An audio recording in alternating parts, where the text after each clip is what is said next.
এই ফোনটার battery change না করলে খুব বড় একটা মারাত্মক দুর্ঘটনা হতে পারত। কেন বললাম এটা আমি, দেখুন ব্যাটারিটা ফুলে গেছে। ফুলে যাওয়ার কারণে কাস্টমার এটাকে ব্যাক সাইডটা অনেক চাপাচাপি করছে। চাপাচাপি করার কারণে সাইড দিয়ে এটা ফুটো হয়ে গেছে। আমার কাছে যখন নিয়ে আসছে আমি দেখেই বলেছি যে এটা ব্যাটারি চেঞ্জ করা লাগবে। তারপর কাস্টমার বলল আচ্ছা ঠিক আছে, তাহলে একটা ব্যাটারি লাগিয়ে দিন। আমি ওনাকে একটা বিল বললাম, উনি বললো আচ্ছা ঠিক আছে লাগান। ভালো একটা ব্যাটারি নিয়ে আসলাম, চেক করে লাগিয়ে দিব ওনাকে।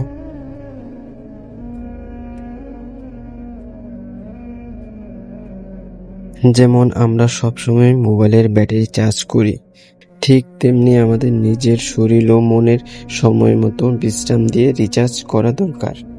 নিজেদের যত্ন নেওয়া সাফল্যের জন্য খুব জরুরি। এই যে এই ফোনের ব্যাটারি দেখতে পাচ্ছি না আমরা, কিন্তু এর শক্তিকে বিশ্বাস করি। তেমনি আপনার ভেতরের সুপ্ত প্রতিভা আর নিজের উপর বিশ্বাসকে কেউ দেখতে পায় না। ইনশাআল্লাহ দেখবেন একদিন সেই শক্তি আপনাকে সফল করবে। এই ফোনটার মডেল আইফোন 15। এটা ব্যাটারি চেঞ্জ করলাম, এখন আঠা লাগাবো ব্যাক সাইডে সুন্দরভাবে যাতে পারফেক্টলি বসে। নাটগুলো লাগিয়ে নিই